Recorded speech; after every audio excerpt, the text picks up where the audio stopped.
Have you ever asked this question or had someone ask you this question? Why does God allow good and holy people to endure hardships while the wicked seem to be prospering and having a good life? Well, we're going to get into that question. But first, welcome back to my channel where we talk a whole lot about faith, fitness, parenthood, and just life. Don't forget to like, subscribe, and share as I am a relatively new content creator and it doesn't just encourage me, it also helps my channel grow. So don't forget to do those things. So that being said, let's get back to our question. Why does God allow bad things to happen to good people and good things to happen to bad people? Well, you're not the first person to ask this, and you're not going to be the last. But the cool thing is, I've recently been studying in a very small book of the Bible that I have pretty much ignored up until this point. It is just 3 chapters long.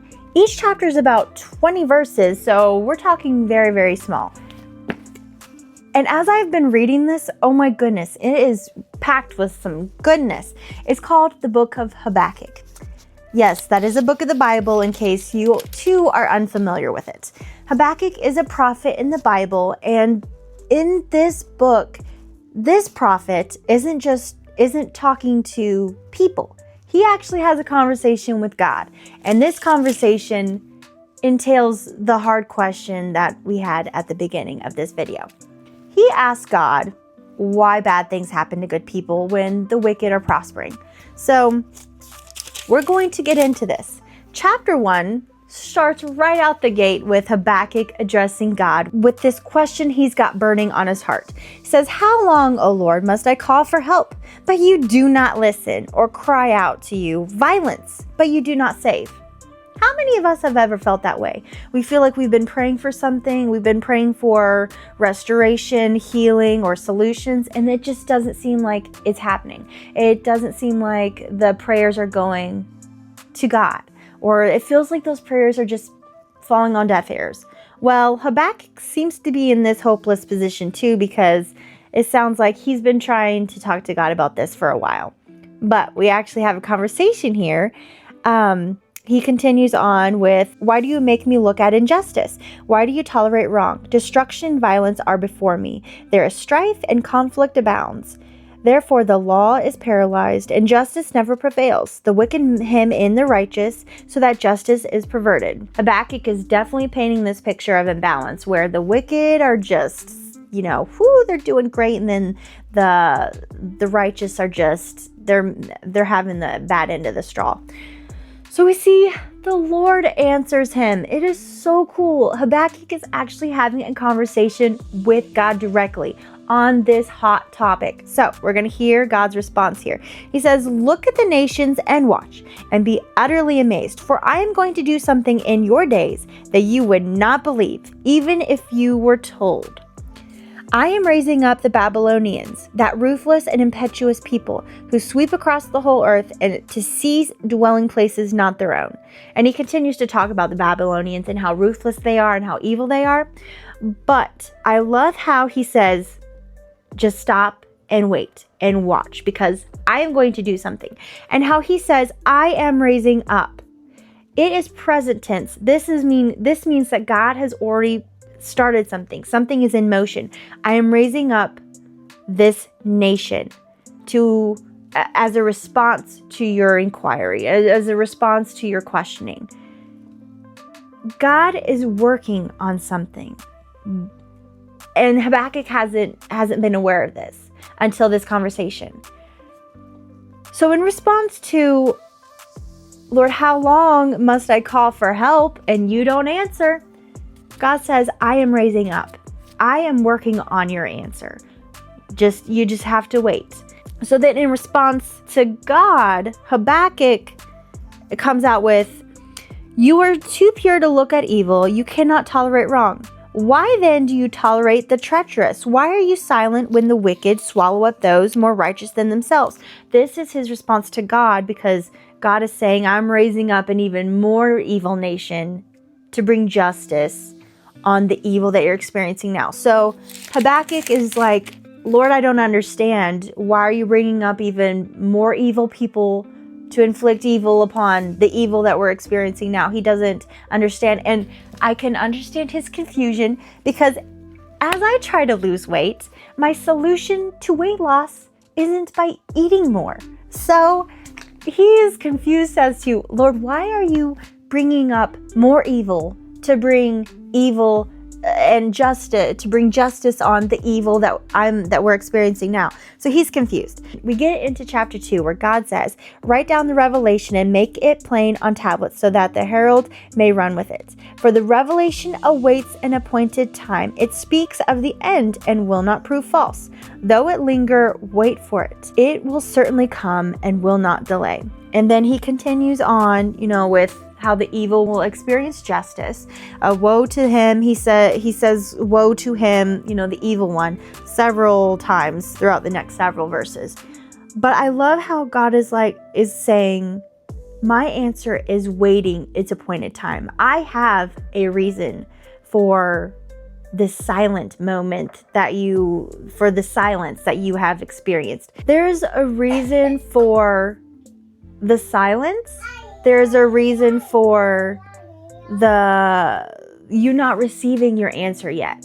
So when you're confused, when you're hurt, when you're angry, and you feel like you're not hearing from God, there is something else happening below the surface that you are unaware of. Take encouragement by that, because God is working on a solution. And I try to remember that in my own moments where, there's people I'm praying for, there's situations I'm praying for, and it feels like those prayers for years have just been landing on deaf ears. God hasn't heard them. But in hearing his response to Habakkuk in this situation, it brings encouragement to me that those prayers haven't been falling on deaf ears. God has been working on solutions on those things, because I've been praying for his will in those things. God is working in those things. Even though I don't see him working on it, even though I don't see the solutions yet, I just have to trust and wait for God to answer those solutions. And then we get into chapter 3. We're going to go on to verse 16, because this is really where the meat and potatoes are in this chapter. It really boils down to Habakkuk's response, where it says, yet I will wait patiently for the day of calamity to come to the nations invading us. Though the fig tree does not bud, and there are no grapes on the vines, though the olive crop fails, and the fields produce no food, though there are no sheep in the pen, and no cattle in the stalls, yet I will rejoice in the Lord. I will be joyful in God my Savior. The sovereign Lord is my strength. He makes my feet like the feet of deer. He enables me to go on to new heights.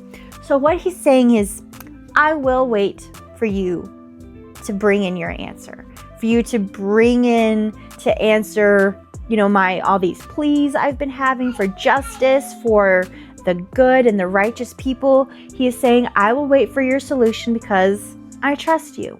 And he says that he's going to be patient in that, even in the days when they don't see his goodness yet, when they continue to experience the hardships, is what he says. I will continue to be patient and wait for you, and I will rejoice in you while I do that.